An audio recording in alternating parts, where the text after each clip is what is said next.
Hey guys, and we are live. Welcome to the Killer Be Killed podcast. I'm Damian, of course. Joining me today is Greg Radcliffe, and you are on the most unlistened to podcast on the interwebs. Looks like our some reason our stream, we're only live on YouTube right now, which is fine. All of a sudden my streams came up for Facebook, and all of a sudden they're done. So if you don't remember, Greg was with us a couple weeks ago. With a lot to cover. So one of the interesting things we were talking about is, Greg, can you show Grim for a second? Yeah. If you can grab him. He's a full-blooded Belgian Malinois. There he is. So, yeah, we're just talking about Greg's very much into Malinois, and I don't know, man, if you want, you can talk about how you got connected to the breed and how you found him or he found you. You know, a lot of people see them like they made a big surge, surge in Hollywood. Sorry. Can you hear me now? Check. Just like settings. No. Hello. All right. You may have to jump out and jump back on. Okay.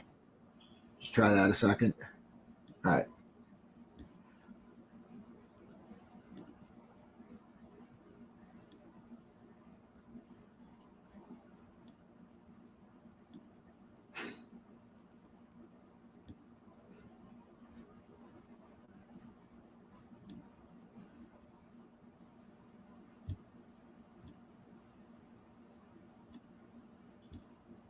How's that? Can you hear me now? Nope. Okay. We were just working, people. I don't know. Let's try that. Maybe check your device. Shoot. Can you hear me now? It's stick with us. Still can't hear you, brother. Okay. Man. Yeah. I don't know. Just I'm gonna have these to. Options. Yeah, I can't hear you. Can you hear me? You can hear me. Yeah, I can't hear you. I do hear you. Yes. Just Mike. Nope. I don't know if that does anything. Check. Yep. Nothing. Shoot. All right, man. We'll try to get this sorted out. Try to come back on. I'm going to drop you off. Try to set your reset. If I see you trying to come back in, we'll try it again. All right. Yeah, guys. So we got some technical difficulties, and yeah. Oh shoot! You can hear both of us. Oh wow. Okay. Yeah. I can't hear him. So yeah. Greg, jump back on. Let's see if we can get this going. Thank you, Tim. Much appreciated. Yeah. All of a sudden, my app just went nuts. So anyway, we're waiting for Greg. So we'll start off with the usual hate mail. And so again, when we get these things, we get just like random comments on either the Bodyguard side or the training side. Today we're going to start off with something from the Bodyguard side. And yep, here it is. So this is for one of our concealed body armor ads from my boy Jay here. Again, I don't know if these people's real names, whatever. Don't protect the same teachers that have teaching and indoctrinating CRT and LGBTQ, pedophilia to little children. Protect the actual children. All right. You know,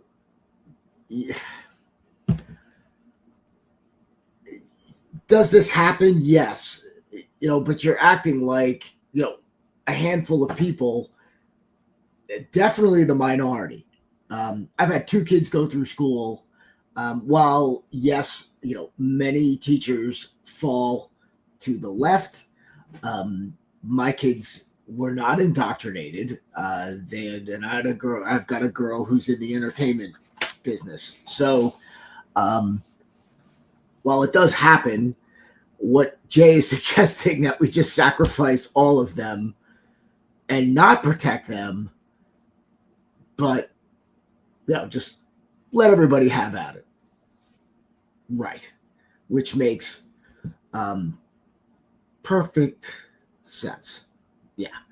I mean, this is kind of an attitude, which is just let's take, a small segment and just apply it to the rest of the world. Yeah, Jay.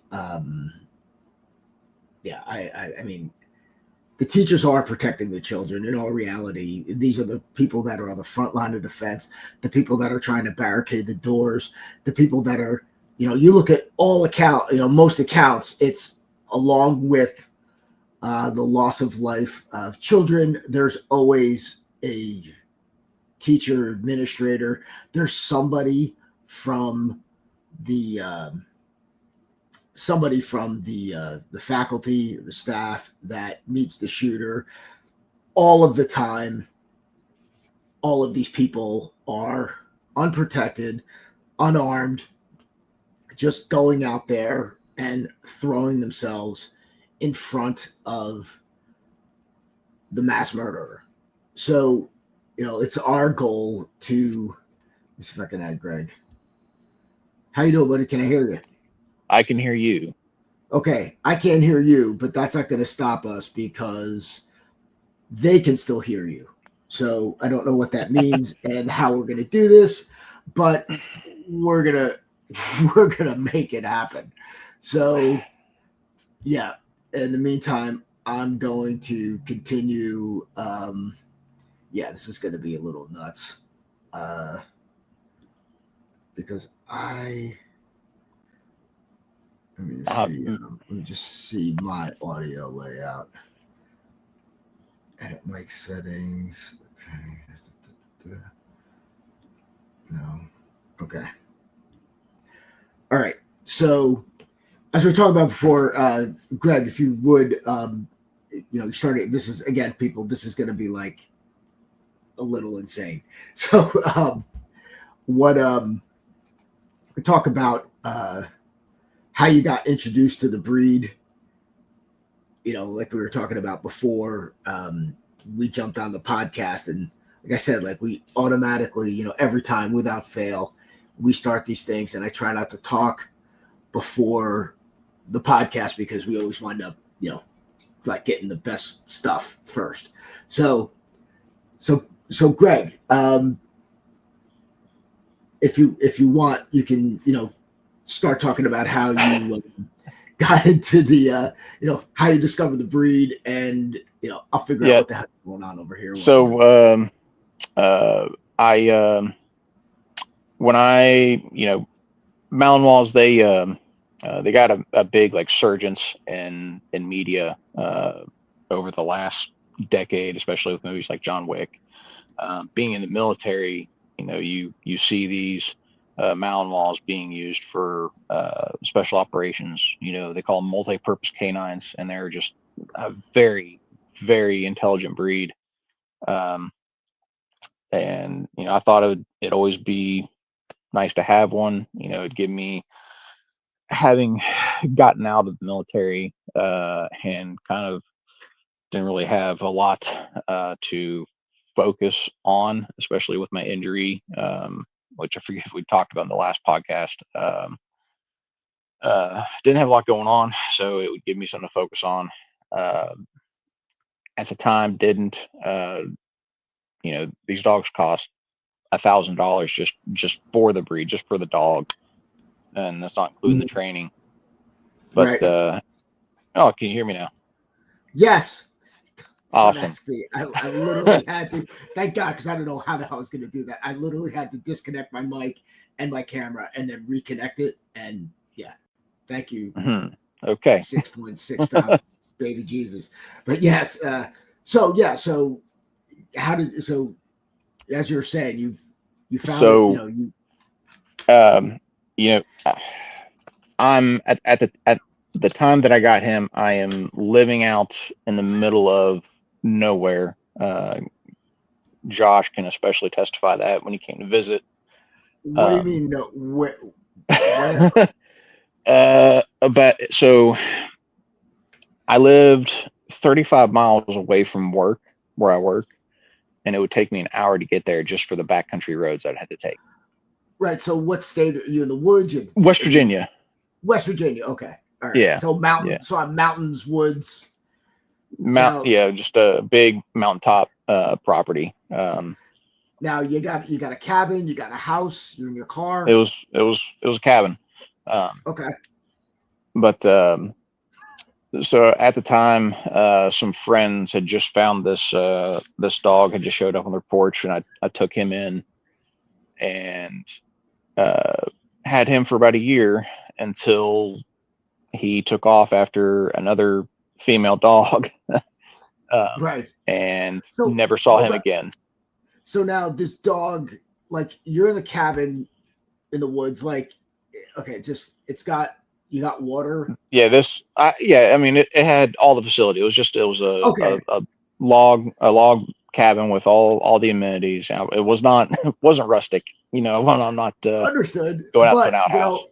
I low key watch like I'm fascinated by YouTube videos by guys that Oh actually yeah, live out in cabins and like that's my pan, that's my toothbrush, and I'm yeah, like, no, yeah, I get it. had had a well, had power. We were good. All It right, now wasn't when you until say this, Starlink came to the area that I it had ruined entered it, the digital age right? again. Right. So now you said a dog showed up on your porch. Yeah, so I had this mutt that I was taking care that I took in So and it's somebody I've said always somebody so somebody said, here, take my dog. You adopted a dog no because the way just it's out. just this dog had just showed up at a friend's house and they were looking for someone to take him, and I needed Okay. a companion at the time, so I took him. Mm-hmm. And All right. fast forward a year, as dogs do whenever they smell another dog in heat, they take off, and I never saw him Right. again. I've heard someone has said that they had seen him, but it looked like he'd been shot. I don't know. Never saw him again. So at work, So these are just um, so these are I just I'm fascinated. Like, so these are feral dogs. Like, if you're out in the middle of nowhere, so I'm assuming it's either that or a coyote. people drop them off. People go out and drop dogs off all the time. Yeah, yeah, that I knew of. Yeah, Yeah, yeah, but so I've already given up on this dog. It's long gone, and I start looking yeah. for a new dog.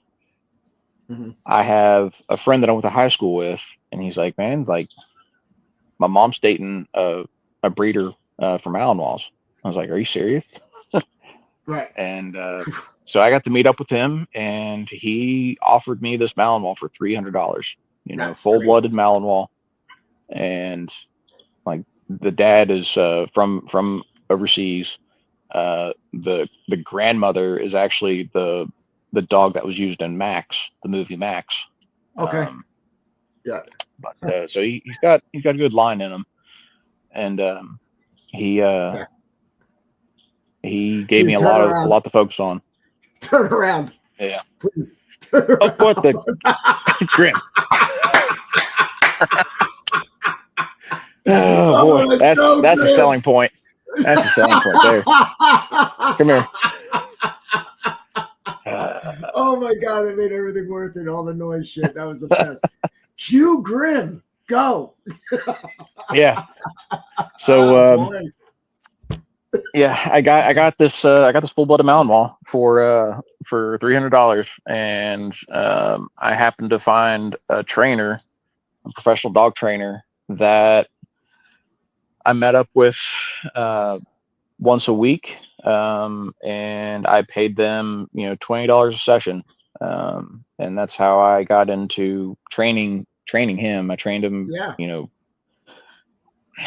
With guidance. Yeah. It wasn't just I picked up a book and learned how to do this myself. That's Yeah, of course. yeah. Especially with these things, especially with these guys. I mean, right now I'm thinking as I'm watching him in the background, I think he needs an OnlyFans account. Hey, come here, Grim. I'm like, you'd be surprised. So, or maybe not. Sit. Yeah. So, I've got, I mean, I grew up as a dog family as well. I mean, my grandfather used to have Boston Terriers, like the little dudes. And then Yeah. we've always had dogs growing up, and yeah, multiple training classes. And then our last set of dogs were bull mastiffs. So I understand what goes into training a dog, but these guys, it's like a whole nother level. I mean, Yeah. I could take a bull mastiff out for like a walk in the woods for a couple miles, and he's done. Which is kind of what I wanted. Yeah. No, That's not. these guys That's are not. all go. They don't Yeah, have an off switch. yeah. I mean, what's a typical day with them? Because you've Uh, got more. yeah. Back on the farm, when I was still there, it was, I'd come home from work and first thing was an hour of play. Yeah. That's Right. probably why my shoulder's starting to go, just for an hour of play with them. Right. And then, then I'd finally get to crash out for a little bit. I Yeah. wake up, we had goats. So, I jokingly call, Grim, his full name, was, Grimnir Goatsbane. That was All right. his, his full joke title, but, Of course. because I used him to wrangle goats. Right. He with I believe we talked about my leg injury, the A first time I little was bit. on. Yes, we Yeah, did. so I cannot run now, because of it. Right. And so having him to help me, uh, around the farm has been, Right. you know So great. what kind of you got goats? What else you have? It was a hobby farm, to be honest. Okay. Just goats, horses, chickens. Yeah. The typical homestead animals. Uh, You know, but and now you're no longer there. I mean, you're obviously in the woods. yeah, so a year ago last month, we brought my first son, my first child into the Congratulations. world. And That's it was good. a very rough go. He had, what they call an angiomyoma, which was What's this big, mass on the umbilical cord. okay? And at 25 weeks, my wife had to go and be hooked up to, monitors and restricted to bed rest at the hospital, Right. um, just to make sure that he didn't die. Um, Yeah. and so right at 29 weeks, they cut him out, and so now we just came back from his, 1 year NICU, follow up, Yeah. and he's doing great. But That's awesome. being 2 hours away from the from the Yeah, hospital. man. Yeah. It's that's also why infant mortality was what it was back Yeah, then. I so mean, we yeah. I have an acre. I went from 50 acres to an acre. All right, but you're closer to stuff. Yeah. That's good.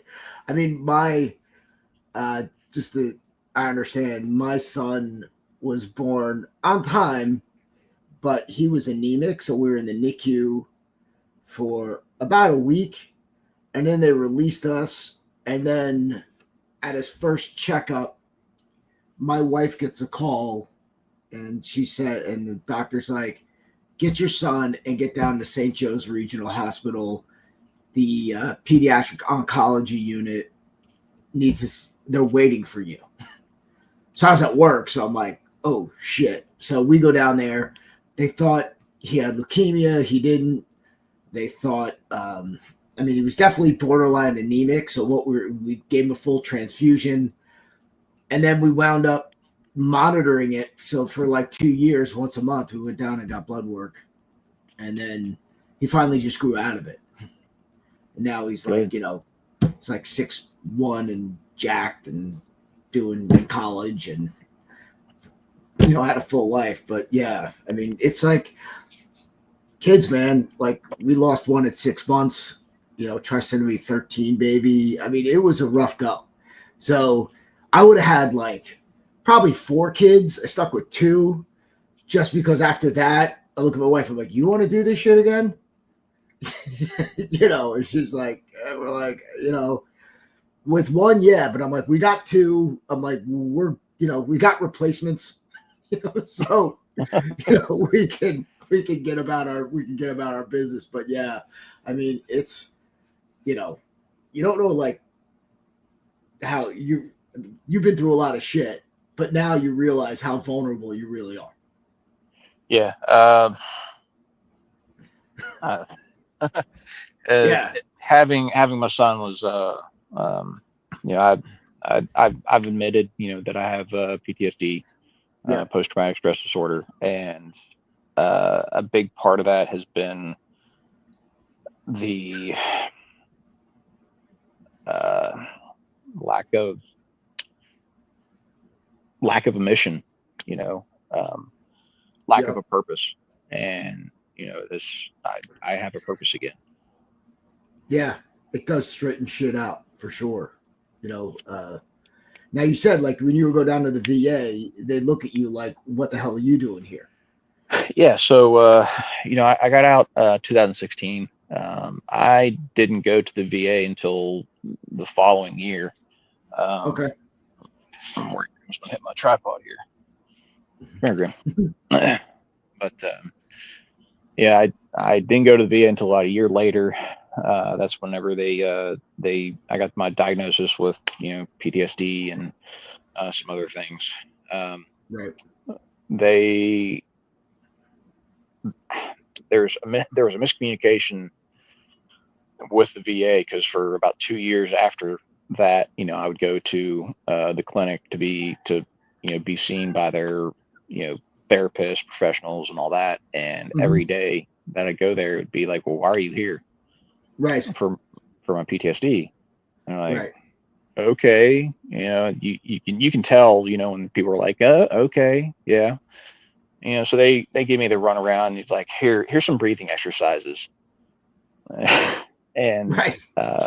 it's like, man, I know how to breathe. I know the whole concept of the breathing Yeah. exercises Box is to breathing and all that shit. Yeah. bring you into the now, you Right. know. But uh, so finally, you know, one day they couldn't, like, they're like, we need to get you in here, and their scheduling wasn't very cooperative with me. But my work has, you know, special leave that I can take to specifically for VA Mm-hmm. appointments. But I had to have them. The VA had to sign the paperwork. Right. You know, no big deal. It's basically just like, yep, he was here for his appointment for his service-connected disability. Mm-hmm. So we're wrapping up my appointment. You know, another useless appointment there, and I was like, well, okay, like, I need you to sign this. And he looks over and is like, I can't sign this. Why not? I'm like, well, you don't have a service connected disability. I'm like, what? Like, I'm getting the compensation. Like, I have the rating. I can go on and see that I have a 70% rating right now. Right. And he showed me his computers like, no, you don't. And I you know, crashed out right there. You know, I yelled, Oh. cussed, stormed Right. out, and, you know, being the rule driven person that I was at the time, you know, it's like, Mm-hmm. okay, I gotta check out. Let them know I'm leaving. So I walk, like, I'm at the front. And I'm like, I'm going. I'm leaving. Um, just mail me when you want me to come in again.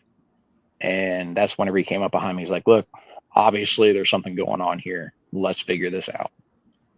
And it was, I literally had to call the VA to get a letter to prove to the VA that I had a 70% So service what is the disability. what is the now you said 70%? What is the rating? What does that mean? I don't That is have you ever, do you remember the memes of like Common Core math where, you know, I'm not going to say yes because I probably you know, remember it's them, like, but you know, it could have been deleted. you know, we know that, you know, 3 times 7 is 21, but you know, somehow with Common Core math that actually equaled 20. And you know, so our entire generation is like, that is wrong, but yet they're teaching, you know, that's the VA disability rating system. Okay. It's fair enough. you'll have, how do they arrive at that number? Right? I'm like, yeah, they have for every, you know, possible service connected disability, there's this you know, they have a criteria that's met for that rating. okay. And then so if I have a 70% rating for this and a 10% rating for this other thing, that doesn't equal out to 80%. Oh, okay. And I'm not saying that that's a bad thing for some of the stuff, you know, but yeah, you really, in order to get like to the 100% like service connected, like you don't work and the VA gives you an absurd amount of money. Right. You basically have to have like 2 like completely disabling, like I can't do anything percentages. So there's no, I don't know like how they, and you don't, I mean, who knows how they come to that calculation, basically. There's people that have dedicated their time out of the military to figuring the system out, and it's honestly it's a shame because there's a lot of people with 100% ratings that don't deserve it. You know, they've figured out the right things to say, the right things to, you know, to do, to like, you know, at the post office, there's a lot of people, you know, that were military, and you know, we quickly, you know, become friends there. And it's like, oh, okay, it's like, I'm heading out early, go to the VA. And they're like, okay. And like, you know, we'll talk about some other people, and like, there's guys that like, when they know that they have a VA appointment coming up, like they don't shower for a week. Oh, no shit. Yeah. I got it. Yeah. Huh. Just gaming the system. Now, yeah. Well, they're human. That's what we do sometimes. You know, on one hand, it's, you know, good on you for, you know, getting one over on the government. Yeah, I get that. Yeah. But 2, it's like, man, like it's kind of ruined it for the people that actually deserve it. Needs it. So as far as their treatment goes, did they do anything for you other than? Yeah, so they finally started like, okay, we'll let's actually start treating you now. Okay. They got me to their specialists to actually, you know, do some therapy, and I was doing good for a while. So we found out the last podcast that I was on that my father was a pharmacist. So, you know, I grew up around pharmaceuticals. And there's also all the people that I've known, you know, from the military that have just passed away in their sleep for, you know, taking medication, like they took their medication and more than likely mixed it with alcohol, to be honest. But they don't wake up. And it's not that they overdosed. It's just, you know, when it comes to medication and the brain, that's not an absolute science. Like there's a lot of guesswork with No, that. and Like a lot of there's it experimentation. is, yeah, and a lot of it is just a blanket prescription. You're Yeah. getting so But many milligrams of even this. whenever I finally, I was at a real low point and I finally went in. I was like, I need help. I need like, I'll, whatever you think I should do. Right, And so right. they got me to medication. And even with the person who prescribes all of it, they were telling me, we're going to try you out at this dosage. And if that Right. doesn't work, we're going to go up. And if that's too much, we got to come down. Like, we Back don't it know down. what it's, yeah, Right. we're going to bracket it and figure out what works for you. Now, I'm And assuming that you've talked to Jason, Josh's buddy, Jason. maybe if I knew his last name, because Yeah, hold on a second. I military's gotta look. I'm gonna look him up because Jason Lane. Jason Lane. Okay, he's The got name sounds Operation familiar. He's got Operation Outpost in Colorado, and he does. Okay, yeah, Josh has mentioned him. I've never actually spoken to him. Okay, we have a podcast with him and talking about his experience with with his severe PTSD and how he used psychedelics to correct it, and that was several years ago. Yeah, And it hasn't like there's been a Ibogaine. lot coming out about Ibogaine, psychedelics. yeah, Ibogaine is a big thing. I mean, a bunch of guys talk about that. Texas is trying to get it legalized. I know you can get it, down to Mexico. I mean, O'Neill was on Patrick McDavid podcast talking about it. Jason, I'll send you a link to the podcast, the original one. He, he does it for like free out in Colorado. And he was, you'll hear his stories, Afghan and Kuwaiti vet. He just was like really, really extremely suicidal. And then they were giving him THC for his migraines. And then he's like, well, if they're giving me this for this, he's like, I used to, fire guys down range for this, for smoking pot Yeah. or whatever. So he's like, all right, well, let me look into this. And he got hooked into that community, made his own DMT. I mean, really, really smart guy. I mean, we were talking about the last podcast he was on. He helped his dad cure his liver cancer, which had metastasized through the use of Rick Simpson oil, which is essentially take a whole pot plant, boil it in like evergreen alcohol, make a tincture out of it, and take it orally. And force factor mushrooms, which you can get over the counter or on Amazon. It's not like they're psychedelics; they're just like regular immunity stuff. Said within 2 months his numbers went down, in 4 months they were gone, and 6 months his dad was back in Texas at work. So definitely, it would be worth it to have a conversation with him. He's exactly who you'd expect him to be. So there's not going to be any surprises there.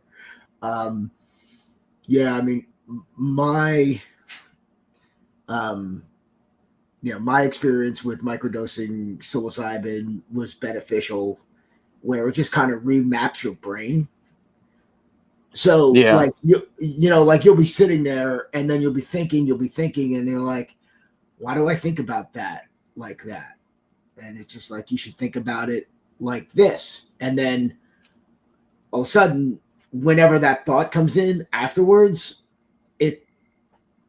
it gets rerouted, and you don't have to do, like, I haven't done it in like several months. And I would just microdose. He was macrodosing LSD for like several months. And then he finally, was sitting there, and he talks about it on the podcast, so I'll talk about it now. I mean, he was thinking about eating his gun constantly. And then one day he's on the couch, and he's like, well, I don't want to jump off a bridge. I don't want to take a bunch of pills. He's like, why? He's like, I guess I don't really want to kill myself. And he's like, from that point on, he's like, I just didn't think about it anymore. And he goes, and it was done. And I stopped doing the psychedelics. So he explains it a lot better than I do. I just, I know you're probably I see where I see where you're going with it. Yeah. right. Right. So I know you probably have looked into it extensively. I have looked into it, but unfortunately, I do have a federal job, so it's not like right. I know you can't like take. Yeah. I mean, I don't even know how. Again, that would be. It's just if that connection happens and you guys talk, that'd be great. If you want, whatever. So, yeah. Yeah. So anyway, at least now you're getting treated and it's all Yeah. I mean, I'm pretty bounced out. cool. I, there were times at work. Luckily, I had a supervisor there during, the worst of it. I had a supervisor that, had married a veteran, and they understood. Right. There were times where it's like, I'm going to step out for a minute, and Right. like it's stressful. Yeah, man. It's an easy job, but they make it so stressful. I get it. Yeah, you're dealing with people and personalities, and it's just And retards. I mean, it's yes, yes. there's Yes. that. I know. I'm sorry if it's if you're conscious about politically correct terms, but I mean, I'm I not think talking like retard is. actually. I think retard is back. Okay, but I think we're it's allowed. not like I think we're allowed to say it. I think I would prefer some special needs people instead of the people that I work with at times. I understood. Right. So yeah, so we got like a half hour left. I'd like to get or a little less. So the whenever I have somebody like if you're with your background on, again, we're talking about the Charlie. Of course, we're talking about what happened to Charlie Kirk. Um, personally, I'm watching. I don't like watching the video. When I first saw it, I thought it was AI generated. To be honest. Okay, if we're going there, there's there's all Yeah. kinds of stuff that's coming out now, and you see these things that's like, okay, how did I think the last thing I saw that people were like, oh, that's AI, was the chair. I think it was a chair that he was sitting in, and it phased through the table that he was in front of, Yeah, I as didn't it's see like that. um No, I'm talking but about when it first happened, and I'm looking at the video. I'm like, is that real? I'm like, I don't even know if that oh, was okay. not that. I could give a shit about that. But now the narrative that's coming out from the FBI about that wound being caused by that round from that rifle. Oh, okay, yeah. So last week, I had commented 30-06 ballistic, and then I tried to send a link in the chat, but I guess it didn't go through. But That was there's to the guy shooting the skull. yeah. Yeah. Um, So if I'll pull it up in case nobody has seen it, but yeah, yeah, that for people that hunt, you don't you there's a lot of you go for soft tissue. It's not for the vitals. So it's like whenever I'm shooting a deer with a 30-06, I'm aiming for his torso, for I want to get the lungs, I want to get the heart. There's a lot of damage that it does to the soft tissue, and that just it's in his neck and then gone, like you are.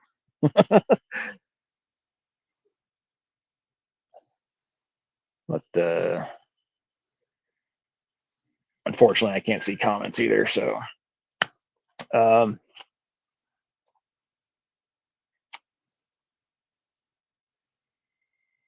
hmm. I will say, while he's doing that, I mentioned that AI video. The one thing that I've seen, there's also so you got the table clipping, I'm back. and he's back finally. Okay. So what happens is when I go to share, it cuts me off. So now that we, in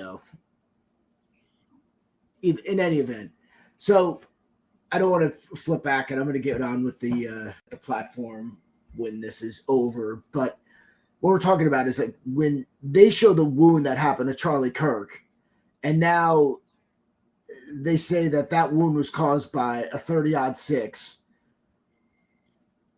It's okay. I don't want to use the word impossible.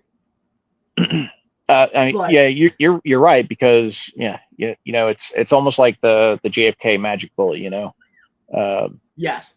It's like how, like, where to go, where, like, I've seen nothing about an exit wound, which for a 30-06 traveling 150 yards. Now they're saying, yeah, right? traveling that distance. I think the last I saw was like 140, but everything keeps getting changed.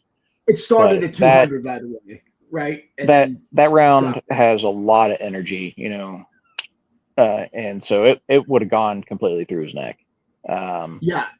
If it hit his vertebrae, that can cause it to ricochet, but I'm not the expert to say whether that would have just completely disintegrated his vertebrae and gone out the back of his neck, or if it would, it's already on, like, he was at an elevated position shooting down, and a bullet's trajectory is an arc, so it's probably plummeting it might be plummeting at a good distance. I'm not going to but so your experience shooting deer, okay? Yeah. And you said it enters the fleshy part of the deer, right? So you're aiming for chest cavity, right? I mean, yeah, you're aiming for the chest cavity. Like, you want to hit as few bones as possible because of the ricochet. Right. And also, that might be coming from bow hunting, to be honest. But okay, right. But if you also, there's other reasons with hunting for going for that. But it's that round, the 30-06, it does a lot of damage to soft tissue, a lot of damage. Typically, what does it look like on a deer?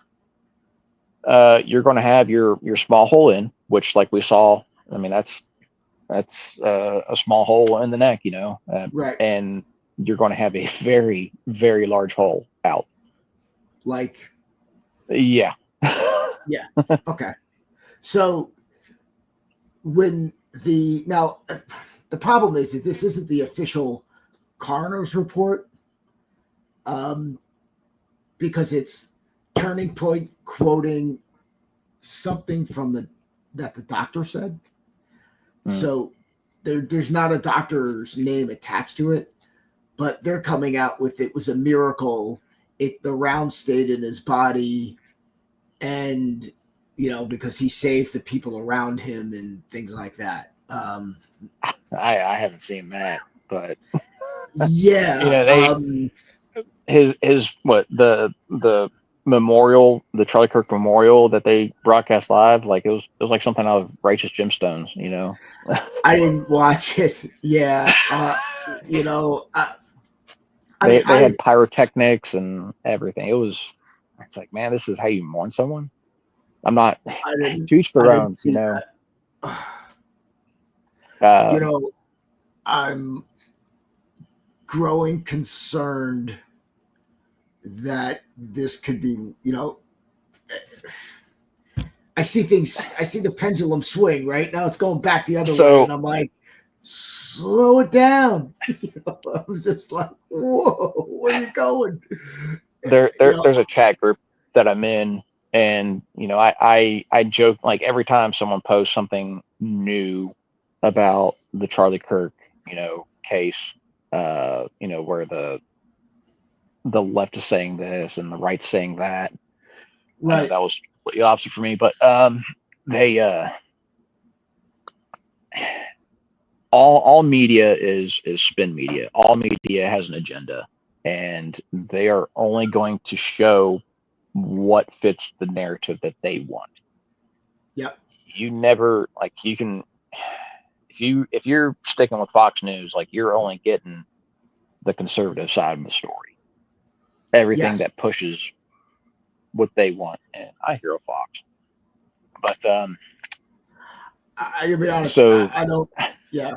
I, I don't. there's you're never actually getting the full story, um, and No. And like you it's said, hard to decipher. they're spinning it because it's all about it's literally clickbait. It's grabbing your attention. That's why I Yeah, don't watch the news. I'm like, I can't, because I know it's manufactured. I know it's advertised driven. I know what I'm looking at. I listen to podcasts from people that I'm interested in. Period. That's kind of it. I'm like, if subject comes up, I mean, if I, feel like, you know, getting a level of insanity and to see what people are talking about, I'll go on X for like 5 minutes, yeah, and then I'm and then like, I'm out. you start looking at social media, and it's full of all the conspiracy theories, because Yes, that garners that gets the views, that gets the attention, right. and that's all social media is nowadays. It's like, I want Yes, everyone's attention. right. Yeah. So to get as I'm just so I'm trying to stick with you know again, like I knew who Charlie Kirk was. I didn't I liked what he was doing. I appreciated it. I didn't follow him. I didn't he's not kind of like, okay, I'm not like, oh, listen to this. I just thought what his approach to things was great. He was just sitting down, respectfully talking to people and debating. That's what we want. That's what we do. Yeah, So great. Now I'm like, okay, I'm just trying to stick to what the official narrative is coming out of the FBI. How many times did this guy change his clothes? How many times did he disassemble and reassemble the weapon? You know, the I don't know if you saw the text messages between him and his boyfriend. I've yeah, Okay, yeah, so basically they were just literally. I got 20 something year old kids. I haven't seen them text a full like sentence ever. I mean, it's like abbreviated, no punctuations, and like right now, my son is texting me. It is not in one text. He texts like after every sentence, he hits send. So I get like bing, bing, bing, bing, bing, bing. I get like 10 texts, and it could have yeah, been done in one thing. So it is not a pattern by which the communication is specific and oddly specific because he basically explains exactly what he did to his boyfriend. So it's like this bizarre admission where it's like, "Oh yeah, it's yeah, a suicide. It's a suicide. Shit, did you write the note? I thought you were supposed to write the note. Oh, write the note and put it in his hand. Let's call it a day." So it's weird. If I have to hold on.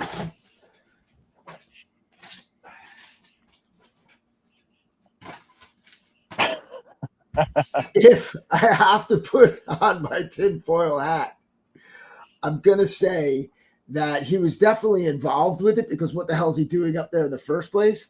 But it feels like there was more happening. Beyond that, I don't know why. I'm not gonna guess as to why. I mean, you hear everything from like Israel to Trump. So I don't know. yeah. It's Um, just uh have very they released the footage of the camera behind Charlie? no. Because And I there remember was seeing the last thing I saw about that was Candace Owen. yeah, Yeah, Candace Owen. She recognized the person from her time at Turning Point. She recognized the person that pulled the camera down, and and pulled the SD cards out, right? They were, yeah, and yeah, yeah, allegedly she's seen it, and she's talked about it, and to quote her, she said that the first words out of her mouth were, where's the blood, because there's no exit wound, and we've right, already gone over like it's a miracle, stay in his right, body. right, Okay. yeah. I mean, right. If you're telling me that that's true, I guess that's true. Because the Hey man, FBI and I mean, where's Dan Bongino in all this? He's remarkably silent. He came out with the Epstein nonsense, and now he was the guy I was hoping was gonna be like, the emperor has no clothes. This is what's going on. But now I haven't heard anything from him. So again, oddly silent. Um, with that, I mean, and then the narrative that's coming out, like we said, he went up there, he changed his clothes, then he, assembled the rifle, then disassembled it, then came off the roof, and then put it back together, dumped it in the woods, and then yeah, I've seen that he's going back to get it. yeah, Okay. I've been seeing, people, talking about like, he wrapped up in a towel, or like he shoved it down his pants. There's been a lot of jokes about that. Right. Um, Right. And that was a and full what? That was like a 40-inch barrel, right? yeah, So yeah, you're like, yeah, that's okay. you're not breaking down a rifle like that quickly. It's No. possible, but one, it requires tools, and still it's going to be very noticeable. Oh, but he left Because the it was screwdriver. just a he. Okay, I haven't heard anything about that. Oh, he left the screwdriver on the roof. That was the other thing. That was so okay. Then how do you put it back together? Was it they found prints on it? I mean, yeah, yeah. I don't know, man. So anyway, well, we'll have to solve that one next time. Tim Marshall is saying that I'm just reading some comments here.